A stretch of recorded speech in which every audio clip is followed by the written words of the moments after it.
دنیا کی قدیم اقوام میں آشوریوں کو ایک اہم مقام حاصل ہے۔ یہ قوم ماضی میں سینکڑوں سال تک مشرق وسطیٰ کی تاریخ پر چھائی رہی۔ اس قوم کی تاریخ جنگ و جدل، محاصرہ آرائی، تباہی بربادی اور ہیبت و دہشت پر مشتمل ہے۔ بائبل کے صفحات اس قوم کی سفاکی اور ظالمانہ اطوار کی گواہی دیتے ہیں، لیکن اس کے باوجود اس قوم نے ایسے حکمران بھی پیدا کیے جو اعلیٰ کردار کے حامل تھے۔ اشور بنی پال اشور کے آخری حکمرانوں میں سے ایک تھا، جس کا زمانہ 669 قبل مسیح سے 631 قبل مسیح میں اس کی موت تک کا تھا۔ اسے عام طور پر اشور کے آخری عظیم بادشاہ کے طور پر یاد کیا جاتا ہے۔ اشور بنی پال کو اپنے والد اسرحدون کے پسندیدہ وارث کے طور پر تخت وراثت میں ملا۔ اس کا 38 سالہ دور کسی بھی اشوری بادشاہ کے مقابلے میں سب سے طویل تھا۔ اس کے دور حکومت میں آخری بار اشوری فوجوں نے قدیم مشرق کریم میں جنگ چھیڑ دی تھی، جو اس خطے پر اشوری تسلط کے خاتمے کا آغاز ثابت ہوا۔ اشور بنی پال کا دارالحکومت نینوا تھا۔ اشوری قدیم زمانے سے ہی دریائے دجلہ کے بالائی حصے میں آباد تھے۔ شروع میں بھی کبھی ان کا تصادم بابل کے حکمرانوں سے ہو جاتا تھا۔ بعد ازاں طوائف الملوکی کے دور میں انہیں اپنے ہمسایوں کو پامال کرنے کا موقع مل گیا، اور اس مقصد کے لیے انہوں نے اپنی فوجی طاقت منظم اور مستحکم کر لی۔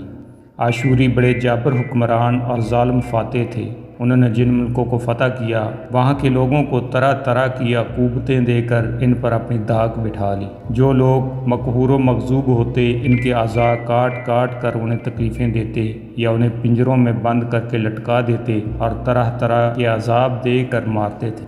مورخین کے مطابق دنیا میں منظم جنگی طاقت اور دہشت آفرینی کے بل بوتے پر حکومت قائم کرنے اور اپنی سلطنت کو توسیع دینے کی پالیسی کے اولین علمبردار اشوری ہی تھے۔ اشوریوں نے 7ویں صدی قبل مسیح میں اسرحدون کے عہد میں مصر کے شمالی حصے کو بھی تاراج کیا اور شاہ مصر سے خراج وصول کیا۔ اسی اسرحدون نے 672 قبل مسیح میں اپنے ایک بیٹے اشور بنی پال کو سلطنت اشوریہ کا ولی عہد مقرر کیا، جبکہ آئندہ کی باہمی محاذ آرائی سے بچانے کے لیے اپنے دوسرے بیٹے شمس شموکین کو بابل کی سلطنت کا ولی عہد مقرر کیا۔ اشور بنی پال کو آج کل ان کی ثقافتی کوششوں کے لیے یاد کیا جاتا ہے۔ آرٹ ورک اور ادب کے سرپرست اشور بنی پال کو میسوپوٹیمیا کی قدیم ادبی ثقافت میں گہری دلچسپی تھی۔ اپنے طویل دور حکومت کے دوران اشور بنی پال نے اپنے اختیار میں موجود بڑے وسائل کو اشور بنی پال کی لائبریری کی تعمیر کے لیے استعمال کیا، جو مختلف انواع کے متن اور دستاویزات کا مجموعہ ہے۔ 1 لاکھ سے زائد متن پر مشتمل اشور بنی پال کی لائبریری کئی صدیوں تک اسکندریہ کی لائبریری کی تعمیر تک عظیم ترین لائبریری رہی۔ 30,000 سے زیادہ یونیفارم متن جو لائبریری سے بچ گئے ہیں، قدیم میسوپوٹیمیا، زبان، مذہب، ادب اور سائنس پر ایک انتہائی اہم ماخذ ہیں۔ اشور بنی پال کے تحت تیار کردہ آرٹ ورک سٹائل اور نقشوں میں اختراعی تھا اور اسے مہاکاوی معیار کا حامل سمجھا جاتا۔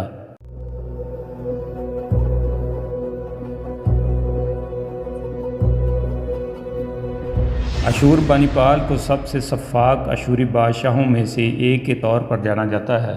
وہ ان چند حکمرانوں میں سے ایک تھا جس نے باغی شہریوں کے اپنے خونی قتل عام پر فخر کیا۔ اعلامیوں کی اس وسیع تباہی کو بعض اسکالرز نے نسل کشی قرار دیا ہے۔ اشور بنی پال کے تحت اشوریوں نے بہت سی لڑائیاں جیتیں، لیکن اس کی کئی مہمات نے بہت کم تصویراتی فائدہ حاصل کیا۔ اشور بنی پال نے ولی عہد کے طور پر تربیت شروع کی۔ شکار، سواری، وظیفہ اور حکمت، تیر اندازی، رتھ اور دیگر عسکری فنون سیکھنا شروع کیے۔ چونکہ اس کے والد اسرحدون اپنے آخری چند سالوں کے دوران مسلسل بیمار رہے تھے، اس لیے سلطنت کا زیادہ تر انتظام اشور بنی پال اور شمس شموکین پر آ گیا۔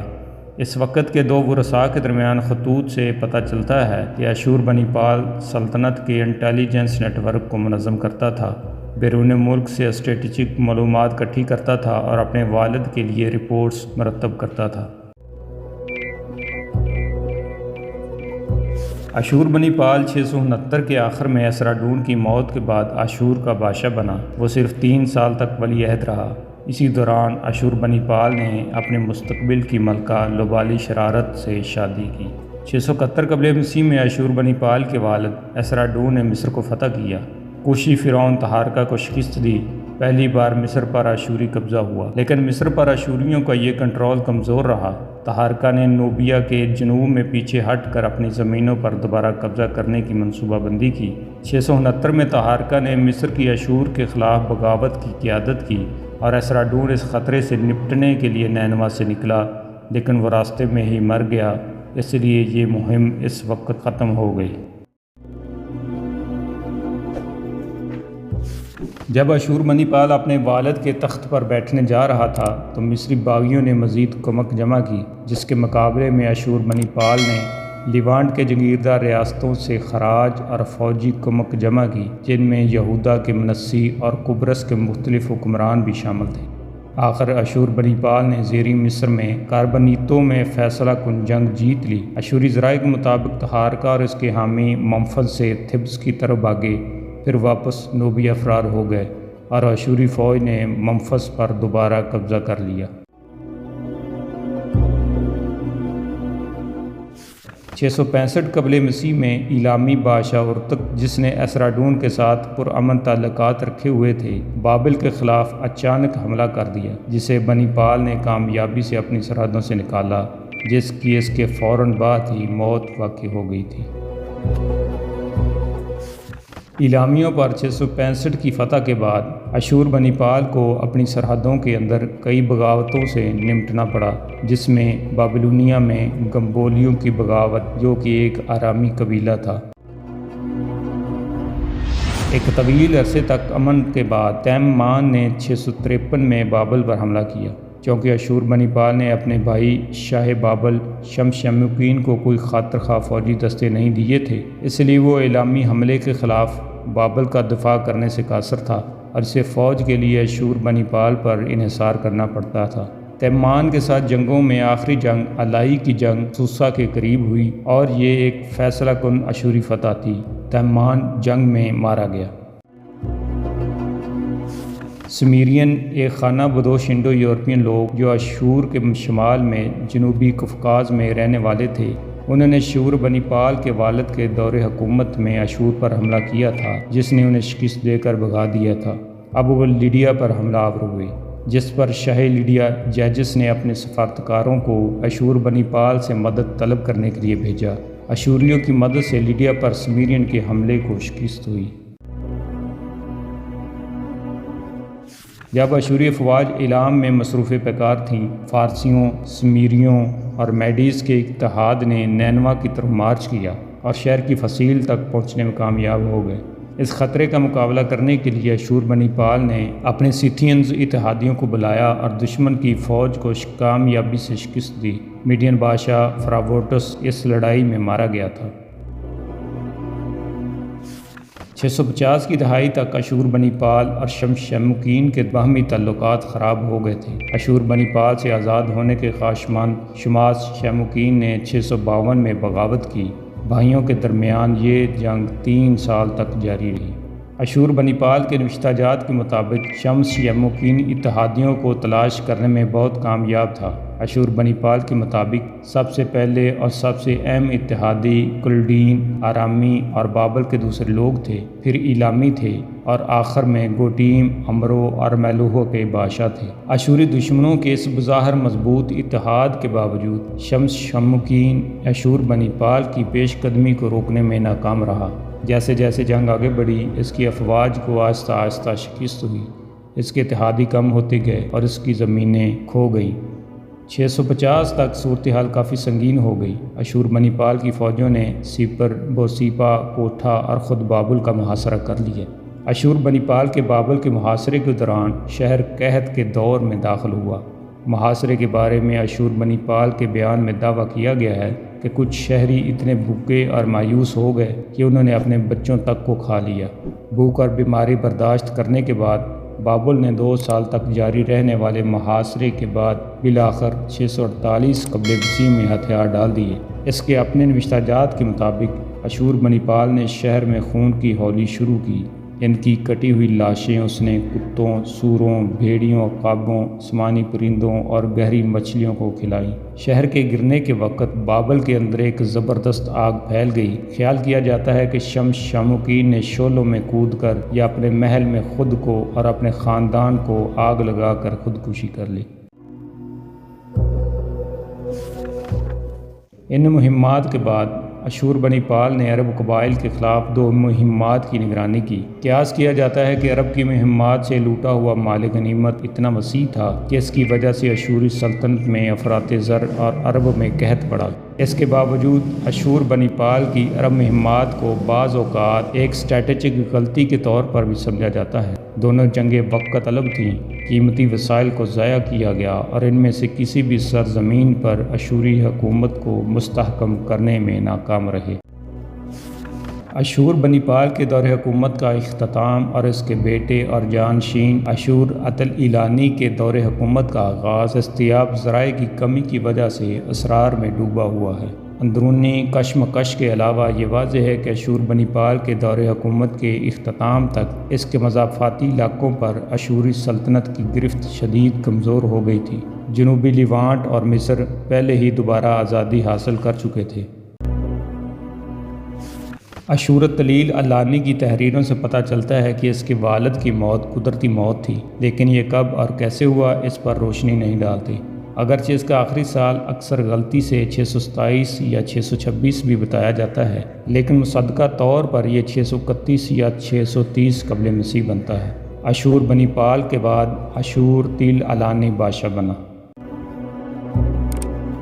اشور بنی پال کے 3 بچے نام سے مشہور ہیں، جو اشور اتل-ایلانی جس کی مدت حکومت 4 سال، سنشار یشکل مدت حکومت 15 سال اور نینورتا ساروسر جس نے کوئی سیاسی کردار ادا نہیں کیا۔ نینوا کو 612 قبل مسیح میں بابلیوں، ستھیوں اور میڈیز کے اتحاد نے تباہ کر دیا تھا، جو ایک قدیم ایرانی عوام تھے۔ خیال کیا جاتا ہے کہ محل کو جلانے کے دوران ایک زبردست آگ نے محل کی لائبریری کو تباہ کر دیا ہوگا، جس کی وجہ سے مٹی کی یونیفارم کی ٹیبلٹس جزوی طور پر سنکی ہوئی تھیں۔ اس ممکنہ طور پر تباہ کن واقعے نے ان گولیوں کو محفوظ رکھنے میں مدد کی۔ مٹی کی ٹیبلٹس پر تحریروں کے ساتھ ساتھ کچھ نصوص مومی تختوں پر کندہ بھی ہو سکتے ہیں، جو اپنی نامیاتی نوعیت کی وجہ سے ختم ہو چکے ہیں۔ اشور بنی پال کو اپنی جوانی میں ہی اکادی اور سمیری زبانوں پر عبور حاصل تھا۔ اس کے بادشاہ بننے کے بعد اس نے اپنے اختیار میں موجود بڑے وسائل کو استعمال کرتے ہوئے نینوا میں دنیا کی پہلی عالمگیر لائبریری بنائی۔ اشور بنی پال کی یہ لائبریری قدیم اشوریہ میں اب تک کی سب سے وسیع لائبریری سمجھا جاتا ہے اور دنیا کی پہلی منظم طور پر منظم لائبریری ہے۔ مجموعی طور پر اس میں شاید 1 لاکھ سے زائد تحریریں شامل تھیں۔ لائبریری میں موجود تقریباً 30,000 دستاویزات 612 قبل مسیح میں نینوا کی تباہی سے بچ گئے اور شہر کے کھنڈرات میں سے دریافت ہوئے، جن کو اشور بنی پال کے حکم پر جمع کیا گیا تھا۔ اس کے ساتھ پوری سلطنت میں کاتبوں کو مندروں کے کتب خانوں سے ہر قسم اور صنف کے متن کو جمع کرنے اور نقل کرنے کے لیے بھیجا گیا تھا۔ جمع شدہ متن میں سے زیادہ تر واقعات اور شگون کے مشاہدات تھے۔ متن میں بعض مردوں اور جانوروں کے رویوں کی تفصیل، آسمانی اشیاء کی حرکات و سکنات پر تحریریں وغیرہ شامل تھیں۔ لائبریری میں سمیرین، اکادین اور دیگر زبانوں کی لغتیں اور بہت سی مذہبی عبارتیں بھی موجود تھیں، جیسے رسومات، افسانے، دعائیں اور منتر وغیرہ۔ اس کے علاوہ ٹیبلٹس شکل کے لحاظ سے ترتیب دی گئیں، جیسے کہ 4 رخی ٹیبلٹس مالی لین دین کو ریکارڈ کرتی ہیں، جبکہ گول ٹیبلٹس زرعی معلومات کو ریکارڈ کرتی ہیں۔ ٹیبلٹس کو موضوع کے لحاظ سے ترتیب دیا گیا ہے، رنگین نشانات اور تحریری وضاحتوں سے شناخت دی گئی اور مختلف کمروں میں رکھا گیا۔ اشور بنی پال نے خود لائبریری کو اپنے دور حکومت کا کارنامہ سمجھا۔ اپنے نوشتہ جات میں اس نے اپنی ذہانت اور لائبریری کی تعمیر پر فخر کرتے ہوئے یوں تحریر چھوڑی ہے: میں اشور بنی پال، کائنات کا بادشاہ، جس کو دیوتاؤں نے ذہانت سے نوازا ہے، جس نے علمی مہارت کی سب سے زیادہ درست تفصیلات والی ذہانت حاصل کی، جو میرے پیشروؤں میں سے کسی کو بھی اس طرح کے معاملات کی کچھ سمجھ نہیں ہے۔ میں نے یہ تختیاں ان لوگوں کے لیے رکھی ہیں، نینوا کی لائبریری میں مستقبل میں میری زندگی اور میری روح کی بھلائی کے لیے، اپنے شاہی نام کی بنیادوں کو برقرار رکھنے کے لیے۔ میسوپوٹیمیا کی زیادہ تر روایتی کہانیاں جو آج بھی مشہور ہیں، جیسے کہ گلگامش کا مہاکاوی، اینوما ایلیس، بابل کی تخلیق کا افسانہ، ایرا ایٹانا کا افسانہ اور انزو کا مہاکاوی، آج کے دور میں بھی زندہ ہیں کیونکہ وہ اشور بنی پال کی لائبریری میں شامل تھے۔ اس لائبریری میں اشور بنی پال کی ادبی دلچسپیوں کے پورے دائرہ کا احاطہ کیا گیا تھا، اور اس میں لوک کہانیاں جیسے دی پور مین آف نیپور، 1001 راتوں کی کہانیوں میں سے ایک کا پیشرو، ہینڈ بک اور سائنسی تحریریں بھی شامل تھیں۔ اشور بنی پال کی کہانیاں مشرق وسطیٰ کی ثقافتی یادوں میں صدیوں تک خطے میں اشوری طاقت کے زوال کے بعد زندہ رہیں۔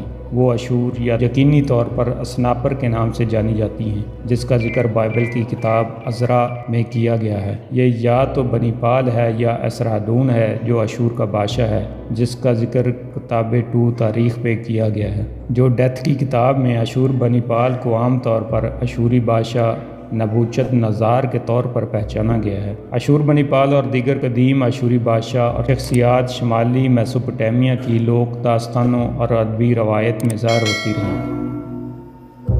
اشور بنی پال کے بارے میں بعد میں سب سے نمایاں لیجنڈ طویل عرصے تک رہنے والا گریکو رومن سرداناپولس لیجنڈ تھا۔ قدیم میسوپوٹیمیا کے بادشاہوں کو عام طور پر یونانیوں کی طرف سے غیر مہذب اور خستہ حال حکمرانوں کے طور پر دیکھا جاتا تھا، جو اپنی سلطنتوں کے لوگوں کی فلاح و بہبود کو یقینی بنانے سے قاصر تھے۔ سرداناپولس کا قدیم ترین حوالہ 5ویں صدی قبل مسیح کی ہیروڈوٹس کی تاریخوں سے ملتا ہے، جس میں نینوا کے بادشاہ سرداناپولس کی دولت کا حوالہ شامل ہے۔ قدیم اشور کے یونانی بیان نے قدیم سلطنت کے تاریخی تصور کو بدل دیا اور صدیوں تک مغربی یورپ میں اس کی تصویر قائم کی۔ چونکہ اشور اور بابل کے ٹھوس شواہد کی کمی تھی، اس لیے نشاط ثانیہ اور روشن خیالی کے دوران مصنفین اور فنکاروں نے قدیم میسوپوٹیمیا کی اپنی تشریحات کو کلاسیکی گریکو رومن تحریروں پر مبنی کیا۔ 17ویں صدی کے آخر میں اٹلی میں موسیقار ڈومینیکو فریشی نے اوپیرا سرداناپولو لکھا اور پیش کیا۔ یہ ایک مزاحیہ افسانہ ہے جس میں سرداناپولس کو ایک عورت جیسا اور جنسی شوق رکھنے والا بادشاہ کے طور پر پیش کیا گیا تھا۔ اوپیرا میں سرداناپولس نے نینوا کو گرتے ہوئے دیکھنے کے بعد اپنے محل میں آگ لگانے کا فیصلہ کیا تاکہ اشوری سلطنت بغیر کسی شو کے گر نہ جائے۔ 1821 عیسوی میں لارڈ بائرن نے تاریخی المیہ ڈرامے سرداناپولس کا آغاز کیا، جس نے سرداناپولس کو افسانوی کردار مائرا کے ساتھ جوڑا، جو کہ اکثر بعض کی کہانیوں میں سرداناپولس کا ہم منصب ہے۔ مائرا اس کہانی میں ایک خاتون یونانی غلام اور سرداناپولس کی وفادار حامی تھی۔ بائرن کے ورژن میں یہ مائرا ہی تھی جس نے سرداناپولس کے آخری الفاظ کہے، الوداع اشور، میں تم سے اچھی طرح پیار کرتا تھا، کے بعد محل کو آگ لگا دی۔ بائرن سے متاثر بہت سے اوپیرا میں اس طرح کی کہانیاں شامل تھیں۔ نینوا اور اشوریا کے زوال کو اشور کی اخلاقی اقدار کی گراوٹ کے طور پر پیش کرنا ایک عام سی بات تھی۔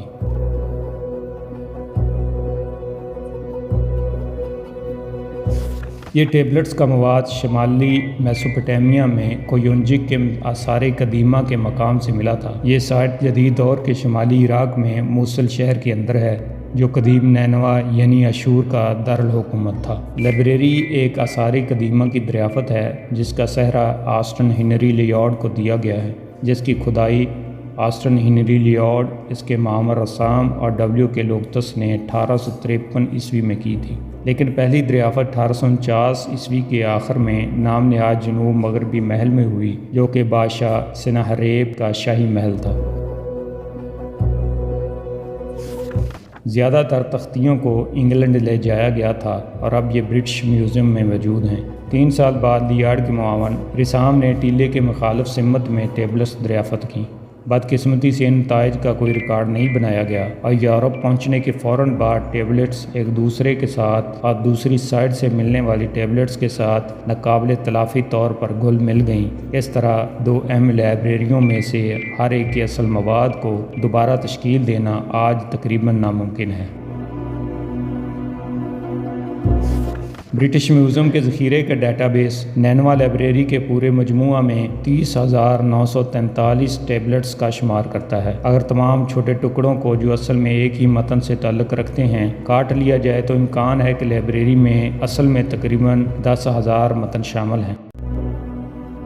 تاہم لائبریری کی اصل دستاویزات جن میں چمڑے کے طومار، مومی تختے اور ممکنہ طور پر پیپرز شامل ہوں گے شاید اس سے کہیں زیادہ وسیع علم پر مشتمل ہوں جو باقی بچ جانے والی مٹی کی ٹیبلٹس یونیفارم متن سے معلوم ہوتا ہے۔ اشور بنی پال کی لائبریریوں کا ایک بڑا حصہ تحریری تختیوں پر مشتمل تھا نہ کہ مٹی کی گولیوں پر۔